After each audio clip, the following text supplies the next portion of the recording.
Hello my dear students, आज मैं आपको सॉल्यूशन चैप्टर का लास्ट टॉपिक वेंट फैक्टर के न्यूमेरिकल्स, जो बोर्ड के एग्जाम में बोर्ड के पॉइंट ऑफ व्यू से 5 नंबर के बनते हैं।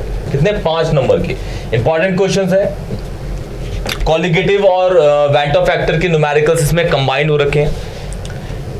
जब सॉल्यूट आपका इलेक्ट्रोलाइट होगा तभी कॉलिगेटिव प्रॉपर्टी के अंदर ये वाले फॉर्मूलाज यूज होंगे, जो इस पूरे लेक्चर में आपको मैं कराऊंगा। सॉल्यूशन लेक्चर छठा है, went factor numerical chapter 2 12th class chemistry, और ये मैं हूं, मेरा नाम है अमित गुप्ता।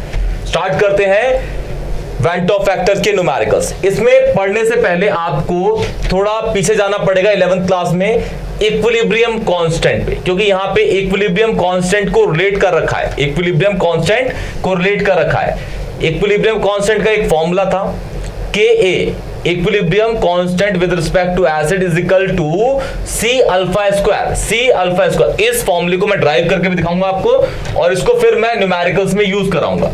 तो चलिए स्टार्ट करते हैं अपना प्यारा सा लेक्चर। सबसे पहले 5वें लेक्चर में ये फॉर्मूलाज मैंने आपको दिखाए थे। ये फॉर्मूलेस क्या क्या है, एक बार फिर से इस पे पढ़ लेते हैं। Formulas of van't factor. I होता है आपका वेंट फैक्टर। फॉर्मूला है एक्सपेरिमेंटल कॉलिगेटिव प्रॉपर्टीज, जिसको हम ऑब्जर्व कहते हैं, अपॉन कैलकुलेटेड या नॉर्मल कॉलिगेटिव प्रॉपर्टी। पहला फॉर्मूला ये है इसका। सेकंड फॉर्मूला आई है नॉर्मल मॉलिक्यूलर मास, जिसको हम कैलकुलेटेड बोलेंगे, अपॉन एक्सपेरिमेंटल मोलर मास या मॉलिक्यूलर मास, जिसे हम ऑब्जर्व बोलेंगे। फिर लास्ट फॉर्मूला है आपका वेंट का number of particles after association और डिसोसिएशन अपॉन नंबर ऑफ या total number of particles initially present, जो स्टार्टिंग में प्रेजेंट होंगे। इसके ये वाला फॉर्मूला मैंने अप्लाई करना सिखा दिया था आपको लेक्चर 5 में। प्लेलिस्ट में इसकी वीडियो देख लीजिएगा अगर आपको समझ नहीं आता तो। क्लियर? वहां आपको बहुत क्लियर से समझ आ जाएगा। अब स्टार्ट करते हैं आगे।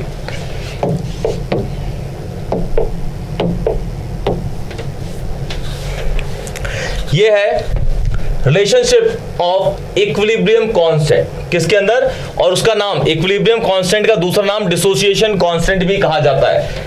इक्विलिब्रियम कांस्टेंट की कोई यूनिट नहीं होती, आप लोगों ने पढ़ा होगा। इक्विलिब्रियम कांस्टेंट की कोई भी यूनिट नहीं होती। Ka आपका equilibrium constant with respect to acid होता है, Kb equilibrium constant with respect to base होता है। तो हम यहां पे बस एसिड के रिस्पेक्ट में चलेंगे, बेस के रिस्पेक्ट में आपने पहले ही पढ़ा होगा, तो इसके रिलेशन बना लेते हैं। देखिए सबसे पहले क्या करते हैं, CH3COOH, इसको मैं डाल देता हूं पानी के अंदर। ये साइन है किसका? इक्विलिब्रियम। एक्वस है ये। एक्वस मतलब बहुत सारा पानी होता है। कितना? बहुत सारा पानी। जब ये एसिड पानी के अंदर जाता है तो ये इलेक्ट्रोलाइट है, टूट जाएगा आयंस में, और एसिड है तो भाई H+ लूज कर देगा। बचेगा क्या? CH3COO नेगेटिव एक्वस में, प्लस H+ किसमें? एक्वस में। जब टाइम जीरो था तो इसकी कंसंट्रेशन C होगी। टाइम जीरो मतलब एसिडिक एसिड अलग बीकर में है, पानी अलग बीकर में है, दोनों अभी रिएक्ट नहीं करे, तो प्रोडक्ट कितना होगा? 0 होगा। कितना होगा? 0। अब दूसरी कंडीशन, जब इन दोनों को मिला दिया हमने तो इसने H+ आयन छोड़े, और इन दोनों को मिलाने के बाद इक्विलिब्रियम कंडीशन आ गई। तो टाइम कौन सा आया भाई? T = T equilibrium.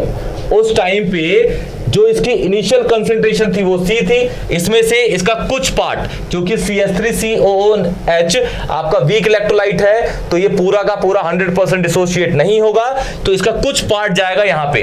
कुछ पार्ट मतलब अल्फा, डिग्री ऑफ डिसो, कुछ पार्ट टूटेगा इसका और किसी कंसंट्रेशन के साथ जाएगा, तो क्या बोलेंगे? C - C alpha. यहाँ पे स्टोइचियोमेट्री कितनी है इसकी? 1 है। यहाँ पे कितनी है? 1। यहाँ पे भी 1 है। तो जितना यहां से निकला उतना ही यहां और यहां पहुंचेगा। यहां से कितना निकला? C अल्फा निकला, तो यहां कितना पहुंचेगा?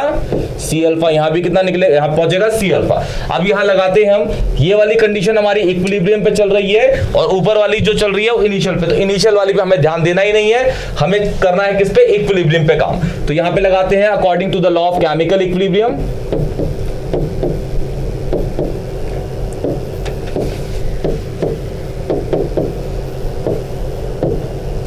According to the law of chemical equilibrium. अच्छा, इक्विलिब्रियम का लॉ क्या कहता है भाई? ये एसिड है तो क्या चलेगा हमारा? Ka प्रोडक्ट की कंसंट्रेशन ऊपर, रिएक्टेंट की नीचे। प्रोडक्ट ये है और जो स्टोइशियोमेट्रिक कोएफिशिएंट होते हैं वो पावर में बन जाते हैं, लेकिन सबकी स्टोइशियोमेट्री 1 है तो 1 1 लिख के कोई मतलब ही नहीं है, तो हम यहाँ पे बस ऐसा लिख देते हैं, प्रोडक्ट ऊपर रिएक्टेंट नीचे।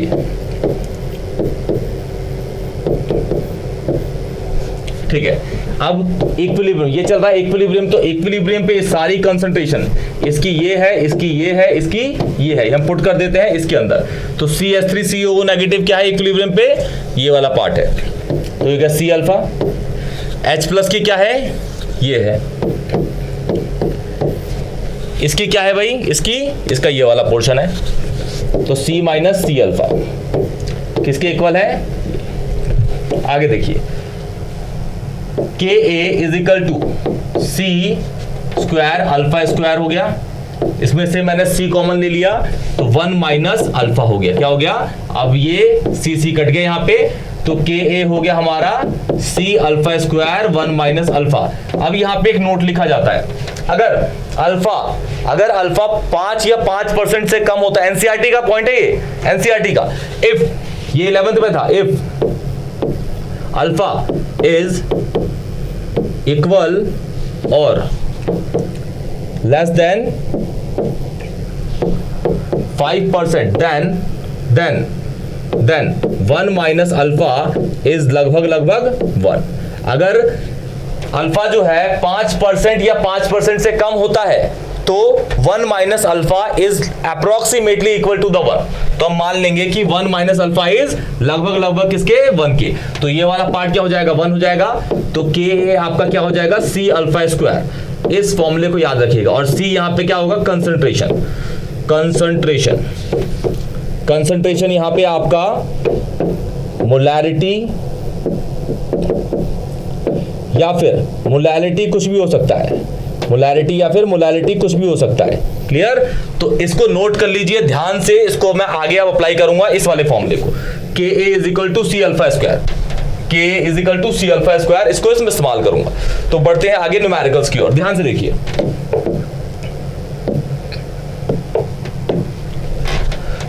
ये क्वेश्चन है 19.5 gram of CH2FCOOH is dissolve in 500 ग्राम पानी के अंदर। The depression in the freezing point of water observe is 1 degree Celsius. अच्छा एक और चीज है, यहाँ पे आपका डेल्टा TF कितना दे रखा है, डेल्टा TF 1 डिग्री सेल्सियस। अगर केल्विन में चेंज करेंगे ना इसको, तो इसका मतलब ये नहीं कि इसको 273 से ऐड करेंगे, नहीं, चेंज हमेशा सेम रहता है, चेंज हमेशा क्या रहता है, सेम रहता है। मतलब कहने का है, पहले ध्यान देखते हैं। ये बीकर है, इसके अंदर हमने 500 ग्राम पानी डाला हुआ है सॉल्वेंट के रूप में, 500 ग्राम H2O है, और डिप्रेशन की बात हो रही है तो ये हो जाएगा TF नॉट।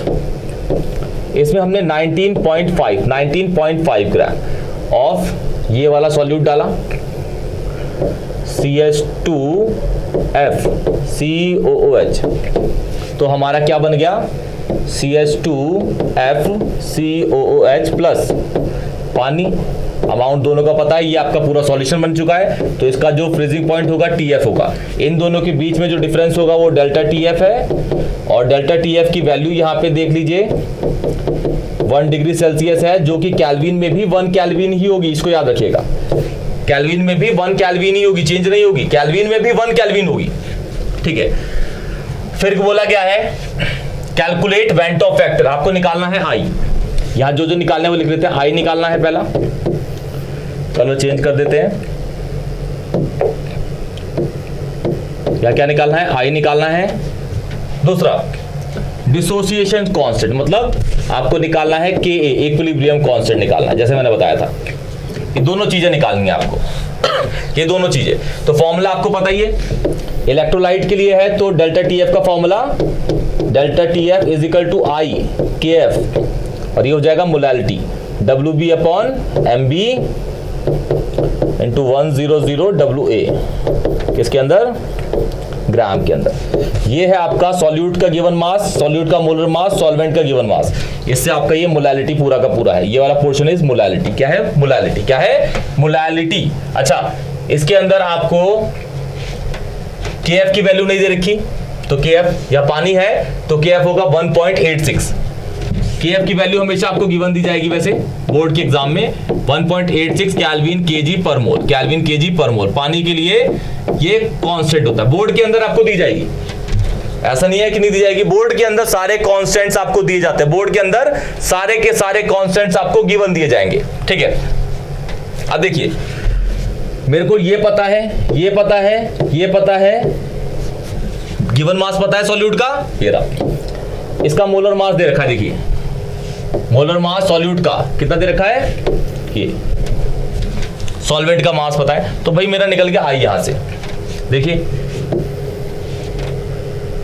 ये हो जाएगा मेरा डेल्टा टीएफ। डेल्टा टीएफ की वैल्यू क्या है भाई, डेल्टा टीएफ है आपका 1 केल्विन इज इक्वल टू आई, फिर केएफ की वैल्यू 1.86,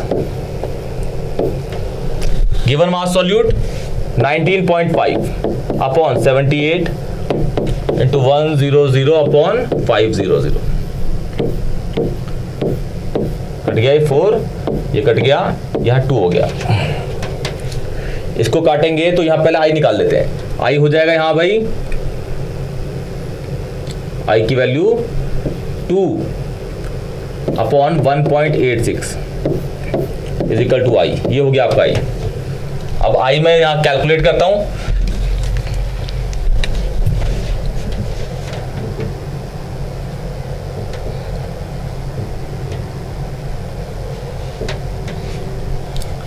आई की वैल्यू आ जाएगी यहां पे 2 डिवाइड बाय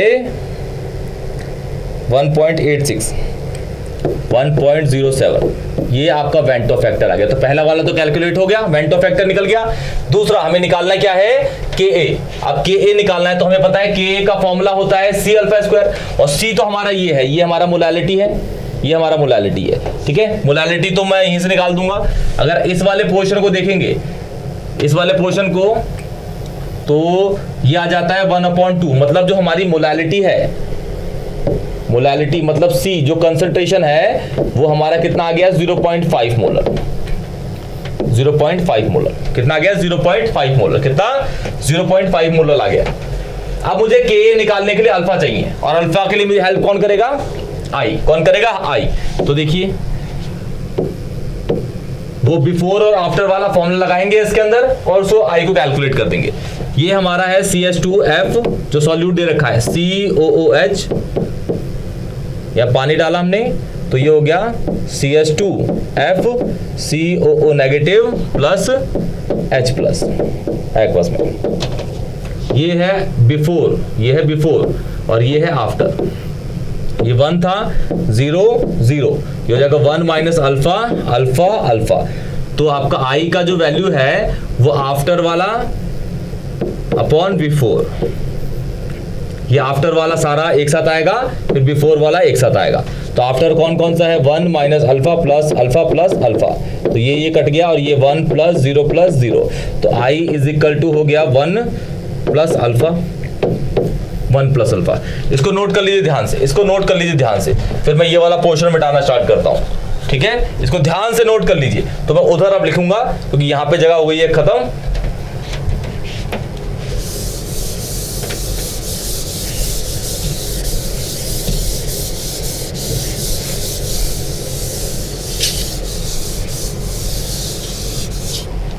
देखिए आई की वैल्यू दे रखी है, मतलब निकली है 1.07, और I is equal to 1 plus alpha है, ठीक है। तो मैं अगर अल्फा निकालना चाहूं तो I minus 1 is equal to alpha होगा, तो अल्फा क्या हो जाएगा आपका 0.07। अब मुझे KA निकालना है जो मेरा क्या है, ये कांस्टेंट, डिसोसिएशन कांस्टेंट है ये वाला। तो कैसे निकलेगा, C अल्फा स्क्वायर, और C की वैल्यू मैंने कैलकुलेट कर ली थी, मेरी कितनी है 0.5, कितनी है 0.5, तो ये हो जाएगा 0.5 इंटू अल्फा निकाल दिया है 0.07 का स्क्वायर। ये पूरा सॉल्व करेंगे तो आपका K की वैल्यू आ जाएगी। वैल्यू निकाल के कमेंट सेक्शन में बताइएगा आंसर क्या निकला हुआ है, गलत निकला होगा तो मैं आपको बताऊंगा। क्लियर, बढ़ते हैं नेक्स्ट क्वेश्चन की ओर, ध्यान दीजिए।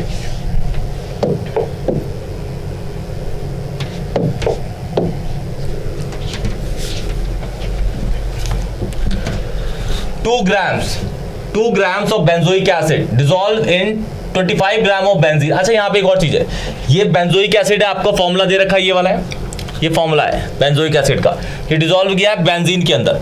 अच्छा, बेंजीन एक ऑर्गेनिक सॉल्वेंट है, बेंजीन एक ऑर्गेनिक सॉल्वेंट। अगर बेंजीन को कार्बोक्सिलिक एसिड जो बेंजोइक एसिड दे रखा है उसको अगर आप पानी के साथ डिसॉल्व करेंगे तो वो आयंस में टूटता है, क्योंकि पानी एक इनऑर्गेनिक सॉल्वेंट है। लेकिन बेंजीन के साथ डालेंगे ना तो एसोसिएट होता है, एसोसिएट होकर वो डाइमर फॉर्म करता है। डाइमर देखिएगा किस तरीके से बनाऊंगा, और वो जो बॉन्ड होता है इसके अंदर होता है हाइड्रोजन बॉन्ड। कौन सा? Hydrogen bond. ये आप ऑर्गेनिक केमिस्ट्री में पूरा का पूरा पढ़ेंगे। Carboxylic acid hydrogen bond form कर सकते हैं, स्ट्रॉन्ग हाइड्रोजन बॉन्ड फॉर्म करते हैं, अल्कोहल से ज्यादा, अल्कोहल से भी ज्यादा स्ट्रॉन्गर हाइड्रोजन बॉन्ड फॉर्म करते हैं कार्बोक्सिलिक एसिड। तो देखिए इसके अंदर सॉल्वेंट ये है, पहले इसको लिखते हैं, देखिए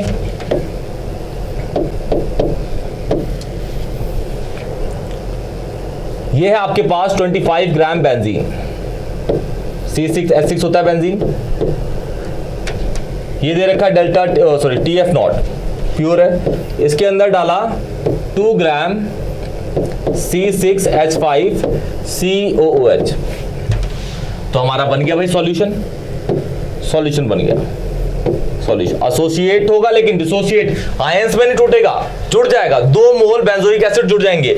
अभी देखते हैं क्या लिखा हुआ है इसके अंदर पूरा। इसका है आपका TF हो गया। अच्छा, 2 ग्राम बेंजोइक एसिड ये डाला गया किसके अंदर, डिसॉल्व किया गया 25 ग्राम बेंजीन के अंदर, ठीक है। Shows a depression in freezing point equal to 1.62, मतलब इन दोनों के बीच में जो डेल्टा TF आया 1.62 केल्विन आया। क्या आया? 1.62 केल्विन। फिर मोलर डिप्रेशन कांस्टेंट, मतलब KF की वैल्यू दे रखी है भाई, वहां नहीं दे रखी थी, यहां दे रखी है 4.9 केल्विन केजी पर मोल, Kelvin kg per mole. What is the percentage association of acid if it forms dimer in solution? तो फॉर्मूला आपको पता है, delta TF is equal to I। यहां I वाला लगेगा क्योंकि एसिड है भाई, I वाला सॉल्यूट इज एसिड, आयंस में टूटेगा तो I वेंट ऑफ फैक्टर लगेगा, कोलिगेटिव का वेंट ऑफ के साथ रिलेशन आएगा अगर इलेक्ट्रोलाइट हुआ तो। Clear? KF WB given mass of solute, molar mass of solute into 100 upon solvent का गिवन मास, ये है आपका फॉर्मूला, ध्यान दीजिए। ये आपका इजी सा फॉर्मूला। सॉल्वेंट पहले डेल्टा TF फॉर्मूला डालते हैं, पुट करते हैं। डेल्टा TF कितना है भाई? 1.62 इज इक्वल टू I नहीं पता, KF पता है भाई 4.9 है। फिर सॉल्यूट का गिवन मास 2 ग्राम है, 2 ग्राम, और सॉल्यूट क्या है? ये है। अब सॉल्यूट का जो मोलर मास है इसका निकालेंगे तो 122 आता है। कितना आता है? 122 इसका मोलर मास। इस फॉर्मूले का मोलर मास निकालेंगे तो 122 ग्राम पर मोल। निकालने को आप निकाल सकते हैं, इजी है। कार्बन का 6 होता है और कार्बन का 12 होता है, 6 से मल्टीप्लाई करेंगे, फिर ऐड करेंगे 5 से, फिर 12, फिर 32 प्लस 1, ये आ जाएगा 122। फिर सॉल्वेंट ऊपर 1000 डालेंगे, सॉल्वेंट का मास कितना है? 25 ग्राम जो बेंजीन है, इसको काटिए 40 आ जाएगा ऊपर 40।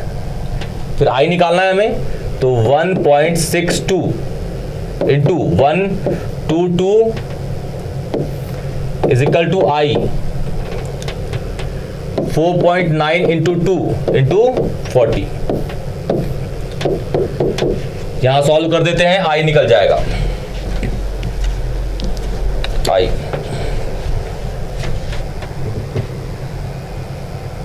1.62 into 122 divide by 4.9 divide by 2 divide by 40 504। ये आ गया आपका आई। क्या आ गया? आई। अब आई पता है तो हम अल्फा निकाल सकते हैं भाई। आई पता है, अल्फा निकल जाएगा। आई पता है, अल्फा निकल जाएगा। देखिए C6H5COOH, इसको डाला किसने? आपने बेंजीन के अंदर, क्योंकि बेंजीन सॉल्वेंट है तो ये एसोसिएट होगा, मतलब इसके कितने मोल लेने पड़ेंगे? 2 मोल्स लेने पड़ेंगे, 2 मोल्स।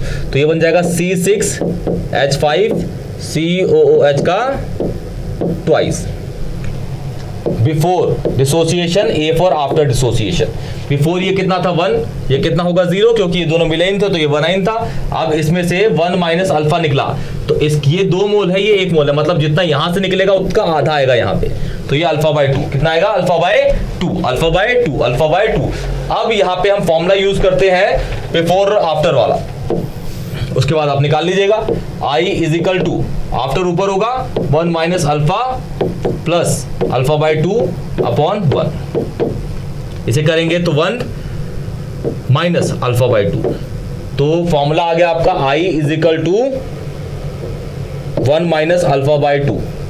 तो आपको I पता है, अल्फा निकल जाएगा, अल्फा जो भी निकलेगा उसको आप 100 से मल्टीप्लाई करेंगे वो परसेंटेज में आ जाएगा। जो भी अल्फा निकलेगा उसको 100 से मल्टीप्लाई करेंगे, अल्फा आपका परसेंटेज, क्योंकि पूछा है what is the percentage association of acid if it form dimer. Easy है, आंसर सॉल्व हो चुका है। क्या हो गया, सॉल्व। अब एक नेक्स्ट क्वेश्चन मैं आपको खुद दे रहा हूं करने के लिए, इसको करके कमेंट बॉक्स में बताइएगा इसका आंसर क्या। अगर कोई भी परेशानी होती है, नहीं होता तो हमसे पूछिए, हम आपको उसका वीडियो सॉल्यूशन देंगे।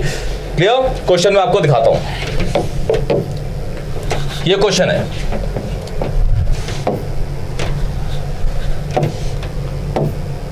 ये क्वेश्चन है, calculate the depression in freezing point of water when 10 gram of ये वाला सॉल्यूट, ये भी एसिड है तो भाई, लेकिन वाटर के अंदर जा रहा है, ये वाटर के अंदर, तो ये क्या होगा, डिसोसिएट। एसोसिएशन नहीं, बेंजीन होता तो एसोसिएट हो जाता, फिर से ये बेंजीन के अंदर नहीं जा रहा, तो मतलब ये क्या होगा, डिसोसिएट। क्या होगा, डिसोसिएट।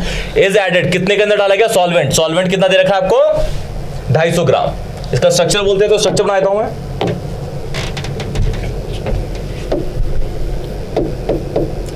एक बीकर है, 250 ग्राम पानी है जिसपे क्या है, सॉल्यूट। कौन सा है, CH3 CH2 CHCl COOH, जो कितना है आपका 10 ग्राम। कितना है, 10 ग्राम, 10 ग्राम। और इसका अगर मोलर मास देखेंगे ना, मोलर मास mm, तो मैं लिख देता हूं, ये हो जाएगा 122.5 ग्राम पर मोल। ठीक है, 122.5 ग्राम पर मोल। इसको ऐड करा गया, ये और ये मिलके क्या बना दिया, एक सॉल्यूशन। और ये डिप्रेशन का ही है तो ये हो जाएगा, सॉल्यूशन है तो ये TF हो जाएगा, ये हो जाएगा TF नॉट। इन दोनों के बीच में जो गैप है उसे बोलेंगे डेल्टा TF। क्या बोलेंगे, डेल्टा TF। और वही आपको क्या करना है, इस टाइम निकालना है, वही निकालना है। देखो, calculate the depression in freezing point. Clear. Ka की वैल्यू दे रखी है 1.4 10⁻³ क्लियर। फिर ये आपको, ये इसकी वैल्यू है और ये Kf है, ये Kf, और Kf की वैल्यू भी दे रखी है कितनी, 1.86 केल्विन kg पर मोल, केल्विन kg पर मोल, केल्विन kg पर मोल। और मोलर मास ये लिखा हुआ है, मैंने बताया था ये मोलर मास है। ठीक है, इस सॉल्यूशन को आप निकालिएगा, कुछ भी डाउट होता है मुझसे पूछिएगा। क्लियर। तो आज का लेक्चर यही खत्म करते हैं।